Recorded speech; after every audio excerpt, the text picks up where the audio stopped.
সুন্নত নিয়ে ব্যঙ্গ করা। আমরা আজকাল দেখছি এক শ্রেণীর বক্তা সুন্নত নিয়ে ব্যঙ্গ করা শুরু করে দিয়েছে। সুন্নত নিয়ে ব্যঙ্গ করা শুরু করেছে, রফুল ইয়াদাইন নিয়ে ব্যঙ্গ, হাত বাঁধা নিয়ে ব্যঙ্গ, আহলে হাদিসদেরকে গালি দিতে গিয়ে বলছেন আহলে খবিস। নাউজুবিল্লাহ মিন যালিক। একজন লোক বলছে কেদারি, কি জানে কেদারি? তো কেদারি মানে কি? ওর নাম আব্দুল কাদের। তার নাম রাখছো কেন কেদারি? আব্দুল কাদেরকে যখন ব্যঙ্গ করা হলো, তখন কি আব্দুল কাদেরকে ব্যঙ্গ করা হলো, না আল্লাহর নাম কাদেরকে ব্যঙ্গায়া কেদারি বলল? আহলে হাদিস না বলে হাদিসের পরিবর্তে সেখানে খবিস শব্দটা লাগালো। আক্রমণ কি ওই ব্যক্তিকে করলো, না আল্লাহর নবীর হাদিসের উপর করলো? শুনে রাখো হে মুফতি সাহেব, যতই ব্যঙ্গ করো আর যতই টিটকারি মস্কারি করো না কেন, মানুষ কিন্তু এখন বুঝে গেছে তোমাদের মাযহাব এদেশে আর টিকবে না বেশি দিন। ভালো করে শুনে রাখো।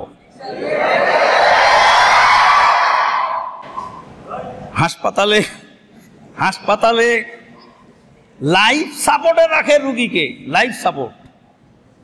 রুগী মারা গেছে বা মুমূর্ষ, 12 জন ডাক্তারের বোর্ড বসিয়ে হাসপাতালে মুমূর্ষ রোগীকে বসে লাইফ সাপোর্টে আছে, মানে মরে গেছে, রুহু বের হয়ে গেছে, একটু ধুক ধুক করে আছে। তোমার বাপ দাদার রচিত এই মাযহাব, সেই মাযহাব লাইফ সাপোর্টে আছে। 12 জন মুফতি কেন, 12,000 মুফতি মিলে এই জাহেলিয়াতের দেশে টিকাতে পারবে না। খালি শিখেছো তো গালাগালি, আর শিখেছো তো বকাবাজি। কোরআন হাদিসের দলিল দিয়ে প্রমাণ করো। তোমরাই বলছো 4 মাযহাব বারহাক, 4 মাযহাবের যে কোনোটা মানলেই হয়। তো 4 মাযহাব যদি বারহাক হয়, তো কোনো মাযহাবে তো জোরে আমিন আছে, টিটকারি করার তো অধিকার নেই। কোনো মাযহাবে তো বুকে হাত আছে, টিটকারি করার অধিকার তো নেই। তোমার বাড়িতে তোমার স্ত্রী তো বুকে হাত দেয়। বুকে হাত দেওয়া, যখন বুকে হাত রেখে সালাত আদায় করা দিয়ে এতই হারাম, দলিল দিয়ে এতই অকার্যকর, বলছে বুকের উপর হাত দিলে অহংকার আসে, আর নাভির নিচে হাত দিলে কি আসে, কি বলে, বিনয় অবনত হয়। আল্লাহ পাক বলছেন ইন্নাল মুনাফিকিনা ইউখাদিউনা আল্লাহ ওয়া হুয়া খাদিউহুম ওয়া ইযা ক্বামু ইলাস সালাতি ক্বামু কুসালা ইউরাউনান নাস ওয়া লা ইয়াযকুরুনা আল্লাহ ইল্লা ক্বালিলা। মুনাফিকরা আল্লাহকে ধোঁকা দেওয়ার চেষ্টা করে, কিন্তু সে নিজেকেই ধোঁকা দেয়। ওয়া ইযা ক্বামু ইলাস সালাতি ক্বামু কুসালা, যখন সালাতে দাঁড়ায় তখন সে অলসতা ভরে দাঁড়ায়। বুকে হাত রেখে সালাতে দাঁড়ালে একাগ্রতা থাকে, নাশাতাত থাকে, পাংচুয়ালিটি থাকে। আর যখনই এখানে হাত রাখা হয় তখন কামু কুসালা, তখন সে অলসতা প্রকাশ পায়। ঠিক আছে, বুকে হাত রাখলে অহংকার আসে, এখানে হাত রাখলে বিনয় আসে। তো তোমার বাড়ির মহিলারা যে বুকে হাত রাখে, তাদের অহংকার আসে না? আমাকে এক মুফতি সাহেব বলছিলেন আপনাদের সাথে আমাদের লড়াই আছে। তো বললাম যে আপনারা হলেন আমাদের দুলা ভাই আর আমরা হলাম আপনার শালা, লড়াই কিসের? কেন? বললাম আপনার বাড়িতে যত বোন আছে সব আহলে হাদিস, তোরা তো আমাদেরই বোন, তাহলে আপনারা আমাদের দুলা ভাই আর আমরা হলাম আপনাদের শালা, লড়াই কিসের? শালা দুলাই বরাবর লড়াই চলে নাকি? তো লোকটা হা করে তাকায় রয়েছে, বলছে আপনাদের মসজিদ নাপাক করে ফেলেছে। কে নাপাক করেছে? মহিলারা। কাদের মসজিদ নাপাক করেছে? আমাদের মসজিদ। তা আমাদের মসজিদ আমাদের মহিলা নাপাক করেছে, তোমার সমস্যা কি? তো বলছে তোমাদের মহিলা দেখা দেখি আমাদের মহিলারা এসে হাজির হয়ে যাচ্ছে। তো বলছে তোমাদের মহিলারা তো আগের থেকেই আহলে হাদিস, কারণ তারা বুকের উপর হাত রাখে। বন্ধুগণ, এই যে বুকের উপর হাত রাখাকে ব্যঙ্গ করলেন আপনি মুফতি মানুষ হয়ে, আমি এক জায়গায় সালাতের নিয়ম দেখাচ্ছিলাম, একটা আলোচনায় সালাতের দাঁড়ানোর সঠিক পদ্ধতি। একটা হলো কেউ এইভাবে দুই পা জমা করে দাঁড়ায়, কেউ একটু পা ছাড়ায় দাঁড়ায়, কেউ হয়তো এই হাতটা এইভাবে বাঁধে, কেউ হয়তো আবার এইভাবে বাঁধে, আর কেউ এইভাবে বাঁধে। বহু রকমের মানুষ হাত বাঁধে। সঠিক পদ্ধতি কোনটা এটা দেখানোর জন্য বেঠিক পদ্ধতিটা দেখাই দিয়ে তারপর সঠিকটা দেখিয়েছে। সেটা তাদেরকে তালিম দেওয়ার জন্য, ব্যঙ্গ করার জন্য নয়। সেখান থেকে কাটিং করে এনে নেটে ছেড়ে দিয়েছে। ছেড়ে দিব তো আমানুল্লাহ মাদানিও ব্যঙ্গ করেছে। আরে মিয়া, কাঁটা তো কাঁটা খোলার জন্যই লাগে। কোন কাঁটা পায়ে ঢোকে আর কোন কাঁটা কাঁটা খোলে সেটা তো বুঝতে হবে। কাঁটা তো দুইটা না, একটা কাঁটা কি হয়েছে ঢুকছে পায়ের মধ্যে, আর একটা কাঁটা এসে ওই কাঁটাটাকে খুলে বের করছে। দুই কাঁটা কি এক? আগের কাঁটা তো ক্ষতিকারক, আর পরের কাঁটাটা কি উপকারী। তা আমি তো সালাত সঠিক শিখানোর জন্য, তাদেরকে বাতলে দেওয়ার জন্য বলছি সালাতটা এইভাবে পড়তে হবে, সে তো ব্যঙ্গ করার জন্য নয়। সেটা নিয়ে সে এখানে লাগিয়ে দিয়েছে। বন্ধুগণ, রাসূলুল্লাহ সাল্লাল্লাহু আলাইহি ওয়াসাল্লামের জামানায় মুনাফিকেরা সাহাবীদেরকে নিয়ে ব্যঙ্গ করলো। ব্যঙ্গ করার পরে সাহাবীদেরকে গালিগালাজ করছে, বলছে এরা হলো পেটুক, আরগাবুনা বুতুনান আনতাকুনা লিসানান। তারা হলো বাকপটু, তারা হলো পেটুক, আজবানুনা লেকান, আর তারা হলো যুদ্ধের ময়দানে ভীরু কাপুরুষ। কাদেরকে বললো? সাহাবীদেরকে। কারা বললো? মুনাফিকেরা। যখন কোরআনে আয়াত নাজিল হয়ে গেল তখন তারা বলল কুন্না নাখুযু ওয়া নালাবু, ইন্নামা কুন্না নাখুযু ওয়া নালাবু। আমরা তো রসিকতা করে বলেছি, এটা হাসতে হাসতে বলেছি, হাসি তামাশা করে বলেছি, গালাগালি করার জন্য বলিনি। আল্লাহ পাক বললেন কুল আবিল্লাহি ওয়া আয়াতিহি কুনতুম তাস্তাহজিউন। আরে হাসি তামাশা কি আল্লাহর আয়াত নিয়ে? হাসি তামাশা কি আল্লাহর বিধান নিয়ে? হাসি তামাশা আল্লাহর বিধান নিয়ে করার দুঃসাহস তোমাদেরকে কে দেয়? এরপর আল্লাহ পাক বললেন লা তা'তাদিরু কাদ কাফারতুম বাদা ঈমানিকুম। আজকে এসে ছলনা করো না, ওজর করো না, মিথ্যা অজুহাত খাড়া করো না, তওবা ইস্তেগফার করো। তোমরা কুফরি করেছো ঈমান আনার পরে। আল্লাহর বিধানের সঙ্গে যারা ব্যঙ্গ বিদ্রুপ করে তাদের ঈমান থাকে না। মুহতারাম আমিরে জামাতের আলোচনা শোনার জন্য অনুরোধ রইল। একজন মুহাদ্দিস একটি হাদিস পড়তে যে উপহাস করেছিলেন, বলছিলেন যে ইমামের আগে মাথা তুললে হতে পারে তার মাথা গাধার মাথায় রূপান্তরিত হয়ে যাবে। রাসূলুল্লাহ সাল্লাল্লাহু আলাইহি ওয়াসাল্লামের হাদিসকে ব্যঙ্গ করেছিল একজন মুহাদ্দিস। আল্লাহ রাব্বুল আলামিন তার মাথা গাধার মাথায় পরিণত করে দিয়েছিলেন। তারপর উপস্থিত দর্শকেরা হাদিস শুনতে গেছে, পর্দার আড়াল থেকে হাদিস বলছে, পর্দা সরানোর পরে দেখে গাধা কথা বলছে। বলছে এটা কেন হলো? বলছে আল্লাহর নবীর হাদিসকে আমি অবজ্ঞা করেছিলাম, সেই শাস্তি স্বরূপ আল্লাহ পাক আমাকে গাধায় রূপান্তরিত করে দিয়েছে। সতর্ক থাকতে হবে আমাদেরকে। পরিশেষে আর একটি আলোচনা, সেটা ৮ নম্বর আলোচনা। সেটা হলো একজন খান, নাম তার সাকিব খান।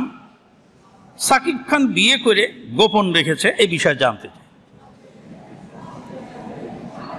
এসব লোকদের বিয়ে গোপন আর প্রকাশ্য কি আছে জিনিসটা?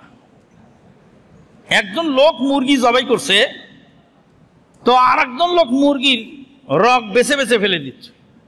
তো বলছে ভাই মুরগির গোশত তাড়াতাড়ি নিয়ে আসো, রান্না করে খেতে হবে। বলছে মুরগির গোশতের রগ বেছে ফেলে দিচ্ছি, রগ খাওয়া মাকরুহ। বলছে রগ খাওয়া মাকরুহ? তো মুরগি তো চুরাই মুরগি, তো চুরাই মুরগির মধ্যে আবার হারাম মাকরুহ কি আছে? চুরাই মুরগি, চুরি করা মুরগি, এর মধ্যে আবার হারাম মাকরুহ কি আছে? হারাম মাকরুহ কিছু আছে চোরা করা মুরগির মধ্যে? চোরা করার মুরগির মধ্যে আবার হারাম মাকরুহ কি আছে? আব্দুল্লাহ বিন ওমর রাদিয়াল্লাহু তাআলা আনহুকে একটা লোক জিজ্ঞেস করলেন, হজ সফরে গিয়ে বললেন এহরাম অবস্থায় মশা মাছি মারলে কি শাস্তি হবে, জরিমানা কি হবে? আব্দুল্লাহ বিন ওমর রাদিয়াল্লাহু তাআলা বলে, তোমার বাড়ি কোথায়? বলে, আমার বাড়ি কুফায়। আব্দুল্লাহ বিন ওমর রাদিয়াল্লাহু তাআলা ধিক্কার দিয়ে সরিয়ে দিয়ে বললেন, তোমরা সেই কুফার গাদ্দারের এলাকার লোক, যেই কুফার গাদ্দারেরা আল্লাহর নবীর নাতিকে হত্যা করেছে। আল্লাহর নবীর নাতিকে হত্যা করো তোমরা, আর তোমরা এসে মশা মারার কি শাস্তি, মাছি মারার কি শাস্তি সেগুলি খুঁজে বেড়াও। তো যারা এসব নায়ক নায়িকা, গায়ক গায়িকা, খেলোয়াড়, এর তো অধিকাংশই তো সকাল বিকেল জেনা করে। ডাইরেক্ট জেনা যদি না হয়, হাতের জেনা হয়, মুখের জেনা হয়, চোখের জেনা হয়। রাসূলুল্লাহ সাল্লাল্লাহু আলাইহি ওয়াসাল্লাম বলছেন, আদম সন্তানের প্রত্যেকটা অঙ্গ প্রত্যঙ্গ জেনায় লিপ্ত থাকে। হাতের জেনা হলো পরনারীকে স্পর্শ করা, চোখের জেনা হলো পরনারীকে দেখা, কানের জেনা হলো পরনারীর কথা শোনা, মনের জেনা হলো পরনারীর কল্পনা করা, পায়ের জেনা হলো পরনারীর দিকে হেঁটে যাওয়া। তাহলে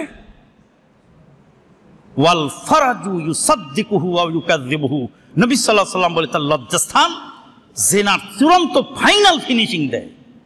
লজ্জাস্থানে ফিনিশিং হয়, আর বাকি শুরু হয় দেখা থেকে, ধরা থেকে, ছোঁয়া থেকে। এ সমস্ত মুসলিম ঘরের সন্তানদেরকে আমরা অনুরোধ করব, আপনার বিয়ে করার দরকার বিয়ে করেন। আলিনু, তোমাদের বিয়েকে, নিকাহ হাকুম, তোমাদের বিয়েগুলিকে এলান করে দাও। বিয়েকে কি করতে বলছে? এলান করতে বলছে। গোপন রাখা নিষেধ। আলেম ওলামাদের মধ্যে অনেকে বিয়ে করে গোপন করে রেখে দেয়, তো সাধারণ পাবলিক আবার কি করবে? কিন্তু কোরআনের নির্দেশ হলো বিবাহকে এলান করে দাও, প্রকাশ্য বিবাহ করো, বিবাহের ঘোষণা দিয়ে দাও।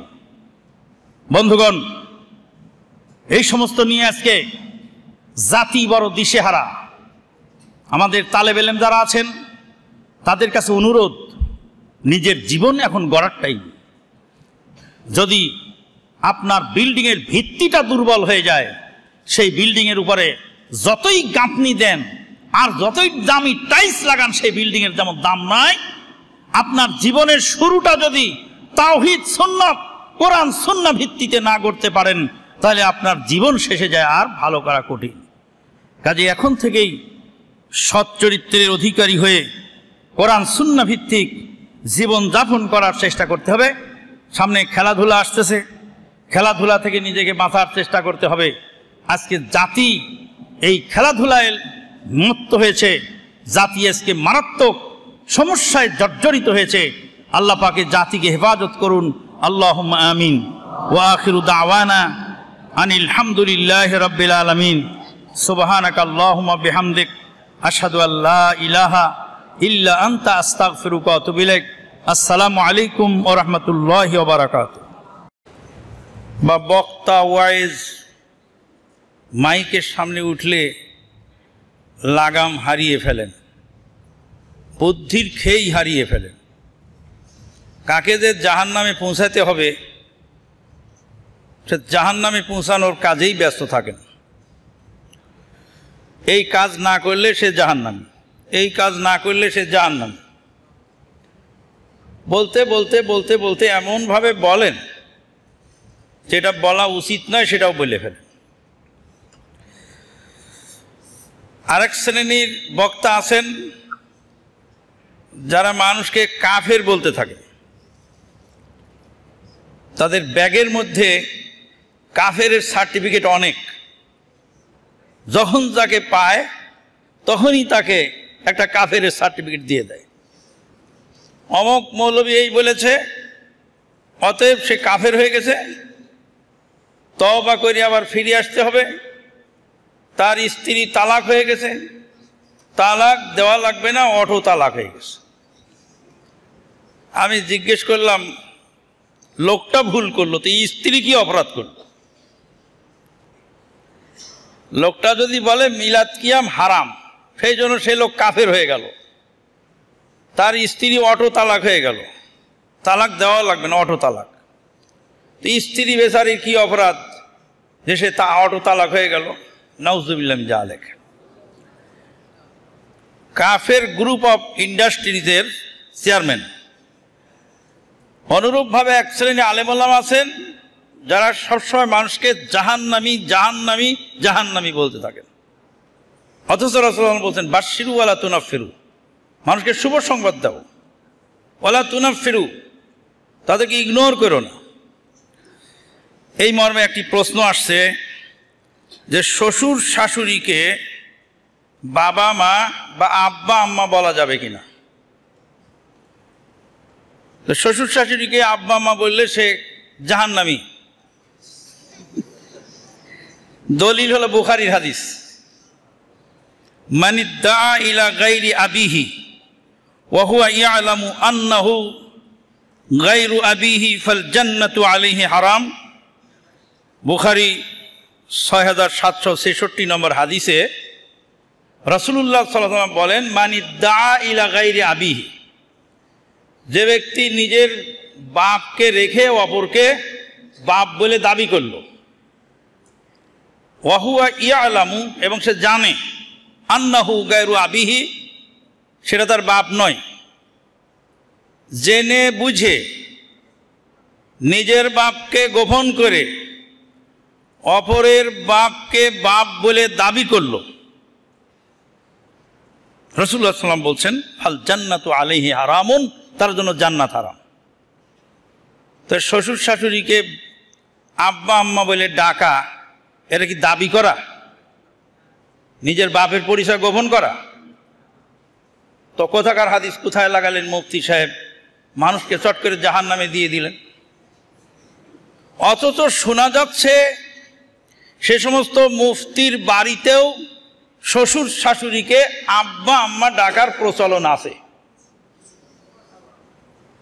মানে মুফতি সাহেবের স্ত্রী মুফতি সাহেবের আম্মাকে শাশুড়ি না বলে আম্মা বলে ডাকছেন।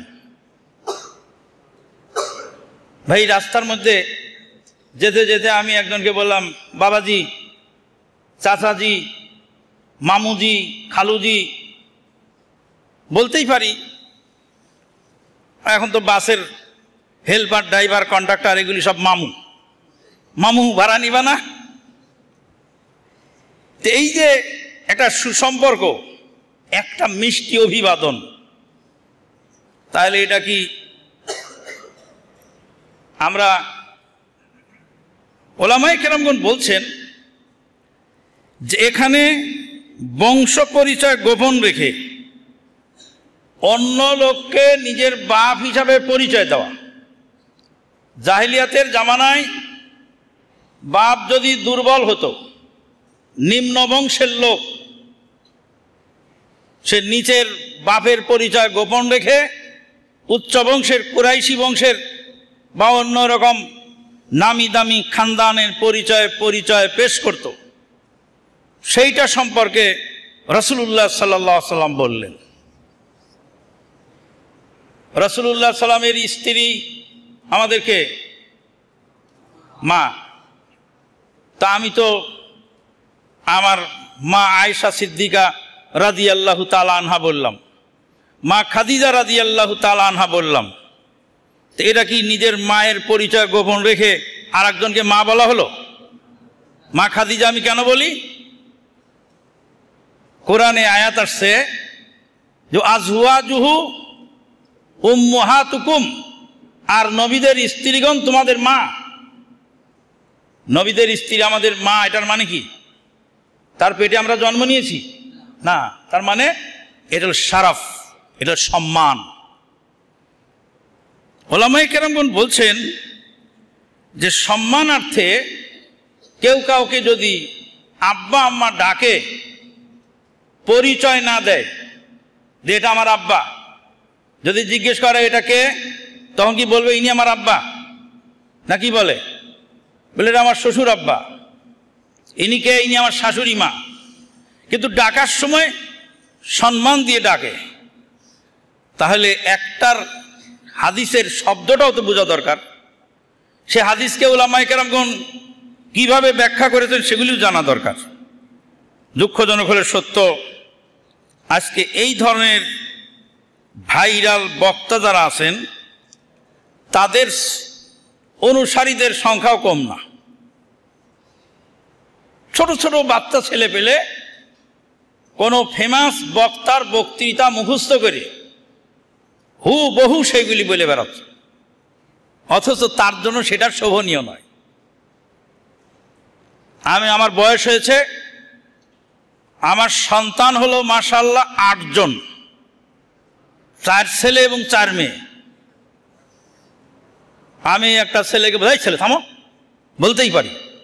কেন বলতে পারি? কারণ তোমার মতো ছেলে আমি জন্ম দিয়েছি, তোমার মতো 8 জন সন্তানের পিতা আমি। এবার অল্প বয়সের একটা ছেলে কেবল লেখাপড়া করতে, সে যদি কোনো বক্তার বক্তৃতা নকল করতে গিয়ে ঠিক বক্তৃতার মাঝখানে তার সে বয়স্ক আর একজন লোককে বলে, এই ছেলে চুপ করো, মানাবে? ওদের নকল জিনিস কোনোটাই ভালো নয়। যেটা বলতে হবে বুঝে শুনে বলতে হবে। হাদিসের শব্দটা আবার শুনুন। রাসূলুল্লাহ সাল্লাল্লাহু আলাইহি ওয়াসাল্লাম বলেন, মানিদ্দা ইলা গায়রি আবিহি, যে লোক দাবি করলো নিজের বাপকে রেখে অপরকে বাপ বলে দাবি করল, তাহলে দাবি করা আর বাপ বলে সম্বোধন করা দুইটা এক নয়। ধন্যবাদ। এরপরে দ্বিতীয় বিষয় আমরা যেটা বলবো সেটা হলো ফরজ গোসল। গোসল শব্দের অর্থ হলো ধৌত করা, ধুয়ে ফেলানোর নাম হলো গোসল। গোসল হলো 3 প্রকার।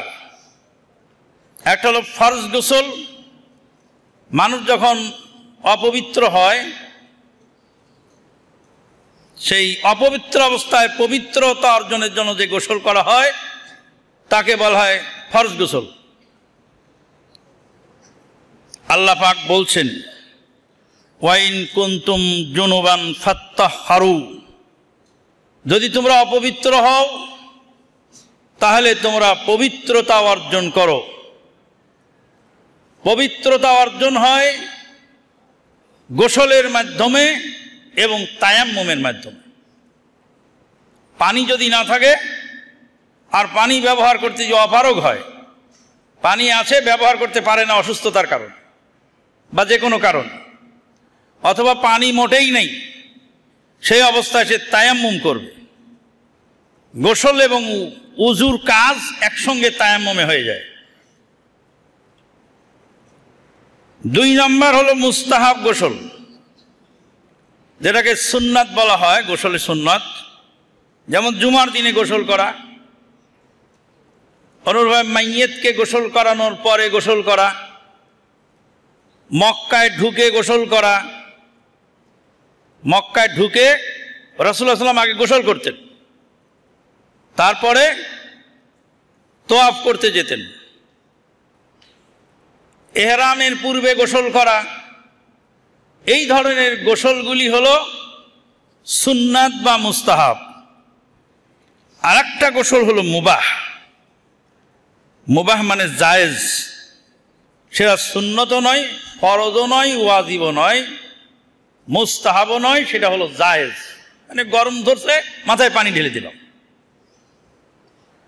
গরম লেগেছে তাই গোসল করলাম, গরম নিবারণের জন্য। এটা কোনো উপলক্ষকে কেন্দ্র করে নয়। 3 প্রকার গোসল। তা আমরা ফরজ গোসলের নিয়মটা বলবো। ফরজ গোসলের নিয়মটা না জানার কারণে গোসলটা যদি ঠিকমতো না হয়, মানুষ যদি পবিত্রতা অর্জন না করতে পারে, তাহলে সে মানুষ যতই ইবাদত করুক না কেন তার ইবাদত বাতিল, ইবাদত হবে না। কাজে ইবাদতের প্রথম শর্ত হলো পবিত্রতা অর্জন করা। সেই পবিত্রতার নিয়ম জানতে হবে এবং জেনে বুঝে সেটা আমল করতে হবে। ফরজ গোসলের নিয়ম হলো সর্বপ্রথম 2 হাত ধুয়ে ফেলতে হবে। 2 হাত তো প্রত্যেককেই ধুতে হয়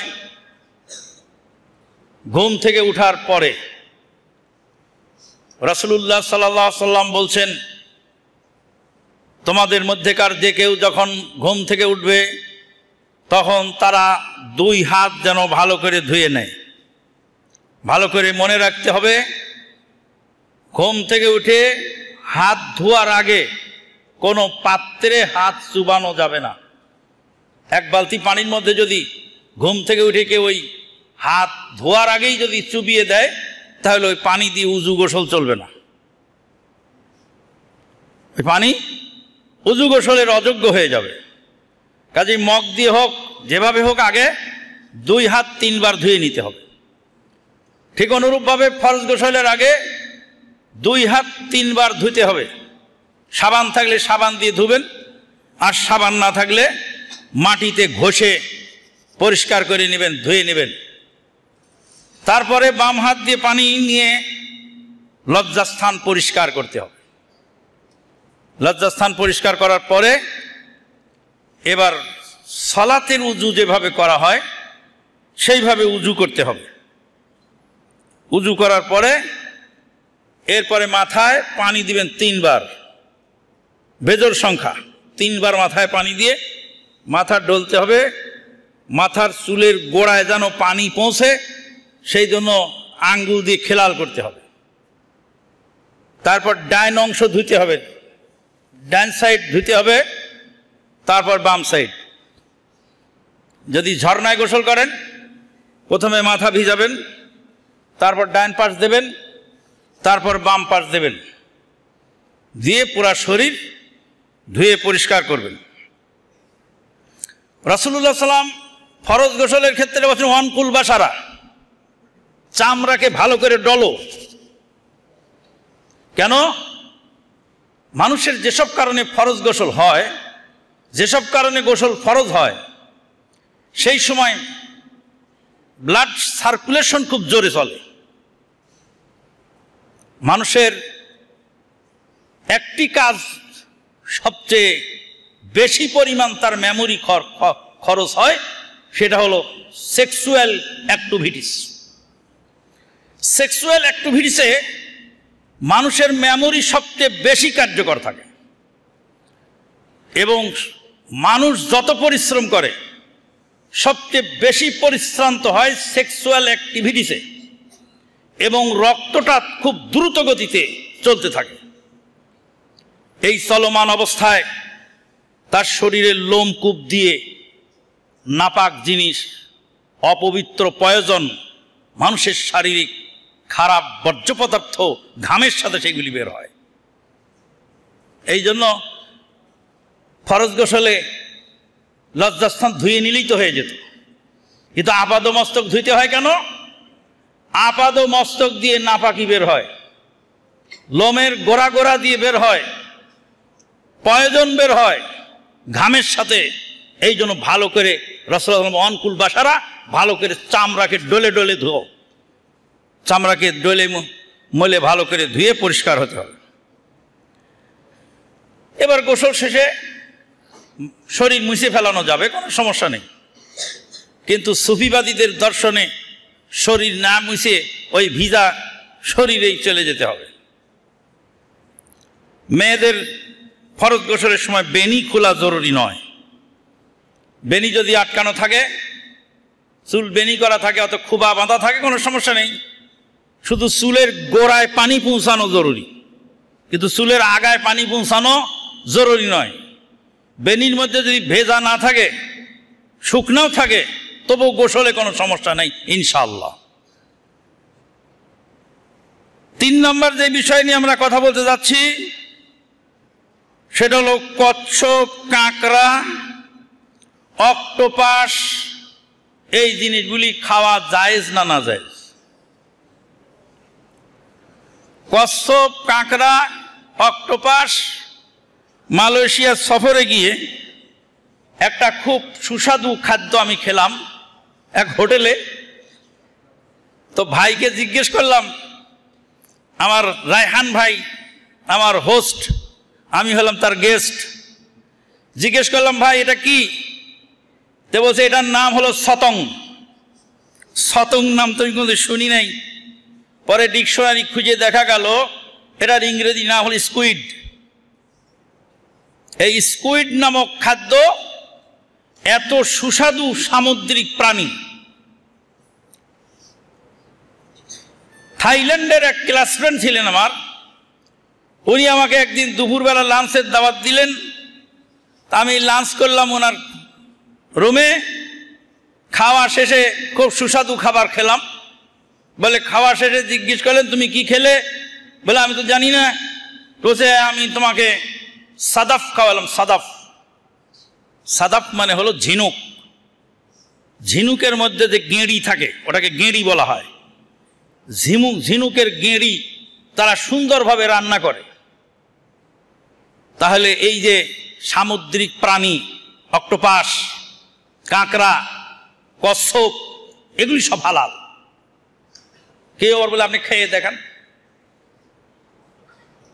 আপনি আমল করবেন না তো ওয়াজ করবেন কেন? ওই যে গাইবান্ধার একজন আলেম বলছিলেন কচ্ছপ হালাল, তাই কোন বেহুদা তাকে দাওয়াত করে কচ্ছপ রান্না করে তারপর খাওয়াইছে।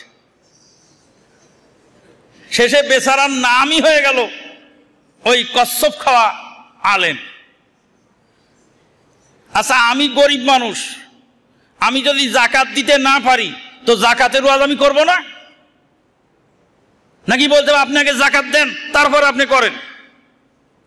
নাকি গরিব আলেম কি জাকাতের ওয়াজ করতে পারবে না? যে বিয়ে করেনি সে কি বিয়ের ওয়াজ করতে পারবে না? তার মানে আগে করে তারপরে ওয়াজ করতে হবে নাকি? হালাল জিনিস হালাল, আপনি খেলে খাবেন, না খেলে না খাবেন, আপনার ব্যাপার। আপনার রুচিতে যদি না কুলায় তো আপনি না খাবেন, সেটা আপনার ব্যাপার। কিন্তু জেনে রাখুন, এই কাঁকড়া মদিনার বাজারে, কোথায়? মদিনার বাজারে কাঁকড়া নিলামে বিক্রি হচ্ছে। মদিনার মাছের বাজারে কাঁকড়া নিলামে বিক্রি হয়। মালয়েশিয়া, ইন্দোনেশিয়া, থাইল্যান্ড, এই সমস্ত দেশে কাঁকড়া নিলামে বিক্রি হয় এবং তারা কাঁকড়া নিয়মিত খেয়ে থাকেন। আমার উস্তাদ বলেছিলেন, কাঁকড়া যদি খেতে ঘৃণা লাগে তো চিংড়ি মাছও খায়ও না, ওটা একই জিনিস। ওরও ঠ্যাং আছে, এরও ঠ্যাং আছে। ওরও উপাদান যেটা, এরও উপাদান সেটা 19 আর 20।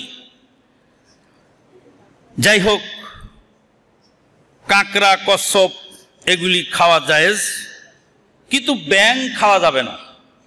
ব্যাঙের ঠ্যাং যে বিদেশে পাচার করা হয় সেটা চলবে না। ব্যাঙের ঠ্যাং বিদেশে পাচার করা হয় এবং ব্যাঙ যে অনেকেই খায় সেটা জায়েজ নেই, কারণ ব্যাঙ মারাই নিষেধ। যেটা মারা নিষেধ সেটা খাবে কি করে? রাসূলুল্লাহ সাল্লাল্লাহু আলাইহি ওয়াসাল্লাম নিষেধ করেছেন, 4টি প্রাণী মারতে নিষেধ করেছেন। একটা হলো সুরাদ, সদ রাদা, সুরাদ। সুরাদ হলো একটা ছোট্ট পাখির নাম। আর হলো ব্যাং, দিফদা। আর একটা হলো হুদহুদ, কাঠঠোকরার মতো দেখা যায়। আর একটা হলো পিঁপড়া। হাদিসটি আবু দাউদ 5267 নম্বর হাদিসে আসছে। আজকের আলোচনায় তৃতীয় আর একটি আলোচ্য বিষয়, সেটা হলো বাউলিবাজি। দুঃখজনক হলে সত্য, এখন নতুন করে যেমন নায়ক নায়িকাদের ফ্যান বের হয়েছে, বড় বড় আলেম ওলামাদের ফ্যান বের হয়েছে, এখন বাসেরও ফ্যান বের হয়েছে, নাম তার বাস লাভার, ট্রেন লাভার, ব্যাং লাভার, কুত্তা লাভার, ছাগল লাভার। লাভারের শেষ নেই দেশে। লাভার মানে বাস লাভার। বাস লাভাররা কি করতেছে আমি প্রথম বুঝতে পারিনি। প্রথম দেখি যে বাসের সামনে ক্যামেরা লাগানো, এক বাস আর এক বাসকে ওভারটেক করলো। এতে তাদের দুইটা ফায়দা হচ্ছে, যেই বাস ওভারটেক করলো, যাকে পিছনে ফেললো, এর যাত্রী কমানোর জন্য আর ওর যাত্রী বাড়ানোর জন্য।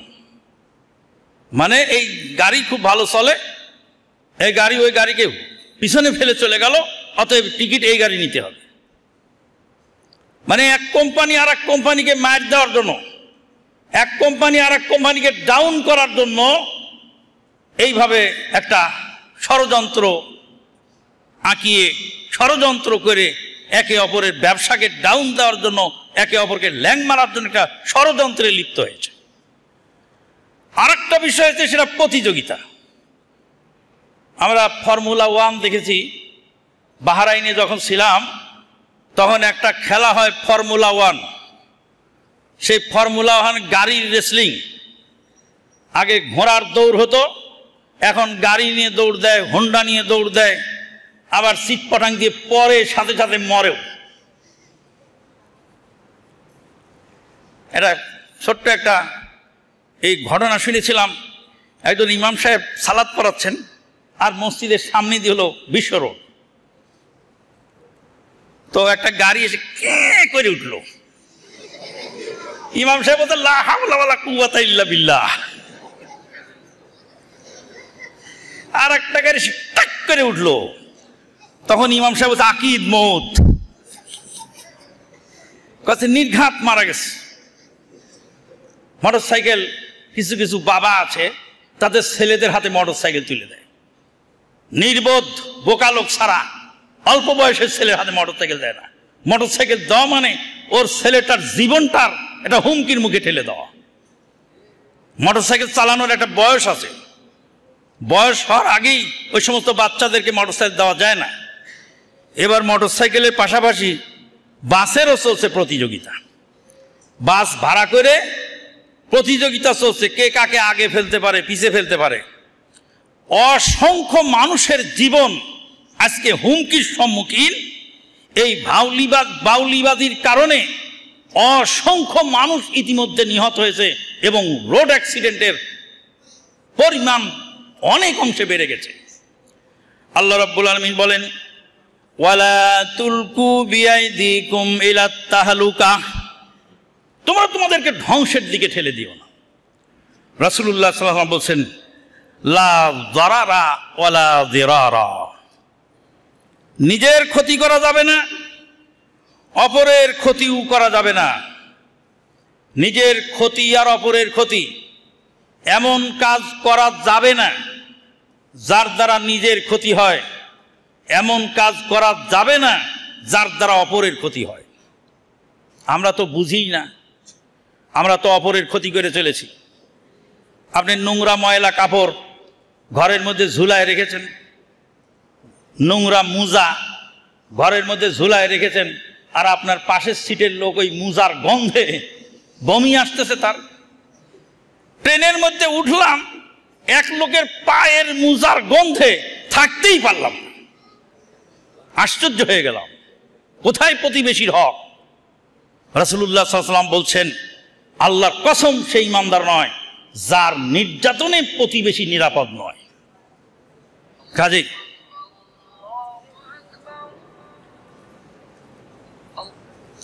যার নির্যাতনের প্রতিবেশী ক্ষতিগ্রস্ত হয়, প্রতিবেশী ক্ষতিগ্রস্ত হবে যেই সমস্ত কাজে, যে সমস্ত আচরণে, সেগুলি ইসলাম হারাম নাজায়েজ করে দিয়েছে। অতএব নিজের ক্ষতিও হারাম, অপরের ক্ষতি করাও হারাম। বন্ধুগণ, বিদেশে যাচ্ছে সেই খাদ্দামা বা সেবিকার কাজে। এই কাজগুলি আগে ফিলিপাইনরা করত, এই কাজগুলি আগে ইন্দোনেশিয়ার মেয়েরা করত। ইসলামিক সেন্টার এসে দৈনিক কান্নাকাটি করত, দেখতাম তারা কান্নাকাটি করছে। কেন? সেখানে তারা নির্যাতনের শিকার। দুঃখজনক হলো সত্য, আজকে আমাদের দেশ থেকে এক শ্রেণীর মহিলারা এইভাবে পয়সার লোভে বিদেশে যাচ্ছে। কোথায় তাদের অভিভাবক, কোথায় তাদের আত্মীয় স্বজন? দেশের মাটিতে কাজ করলেই তাদের খাবারের অভাব হয় না, বাসাবাড়ি কাজের লোক পাওয়া যায় না, বাসাবাড়িতে কাজের লোকের দারুণ অভাব, ক্রাইসিস। আর এর মধ্যেই তারা বিদেশে পাড়ি জমাচ্ছে, বিদেশে যাওয়ার জন্য পাগল পাড়া হয়ে গেছে। যে সমস্ত পুরুষেরা বিদেশে থাকে স্ত্রীকে রেখে, আলেম ওলামাদের ফতোয়া হলো 4 মাস পার হয়ে যায় আর স্ত্রী যদি অনুমতি না দেয়, স্ত্রীর অনুমতি নিয়ে বেশি দিন থাকতে পারবে। স্ত্রী যদি অনুমতি না দেয় 4 মাস পার হয়ে যাওয়ার পরে ইচ্ছা করলে সেই স্ত্রী সেই স্বামীকে ছেড়ে তার কাছে খোলা করে অন্যত্র বিবাহ বসতে পারবে। দলিল হলো আল্লাহর কোরআনের আয়াত, সূরাতুল বাকারা 226 নম্বর আয়াত। আল্লাহ পাক বলছেন, লিল্লাযীনা ইউলুনা মিন নিসাইহিম তারাব্বুসু আরবাতু আশহুরিন। এই যে ইলার যে মেয়াদ 4 মাস, এই 4 মাস পর্যন্ত স্ত্রীর বিনা অনুমতিতে স্বামী বাহিরে থাকতে পারবে। 4 মাসের বেশিও থাকতে পারবে যদি স্ত্রীর অনুমতি থাকে, আর স্ত্রী যদি অনুমতি না থাকে তাহলে 4 মাস পরে সে বিবাহ ভঙ্গ করতে পারবে, কোনো সমস্যা নেই। যে সমস্ত মেয়ের অভিভাবকেরা মেয়েদেরকে বিদেশে পাঠাচ্ছেন তাদেরকে অনুরোধ করছি, মেয়ের নিরাপত্তাটা আগে খেয়াল করুন, পরকালের শান্তিটা আগে খেয়াল করুন। দুনিয়ার শান্তির লোভে পরকালকে হারাবেন না, অনুরোধ রইল।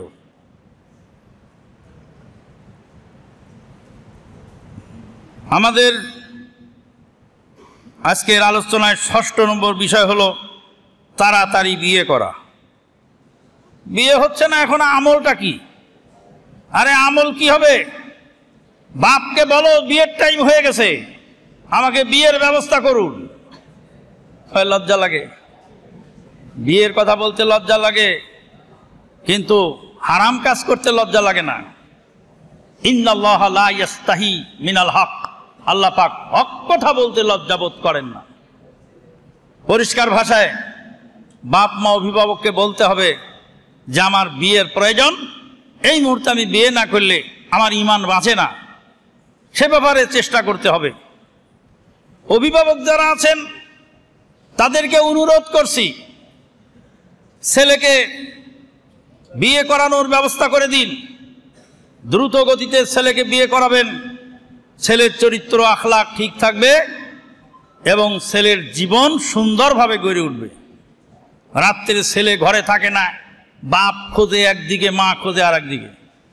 কিন্তু যখনই বিয়ে করায় দিলেন তখন স্ত্রী তার স্বামীকে খুঁজে বের করবে কোথায় আছে।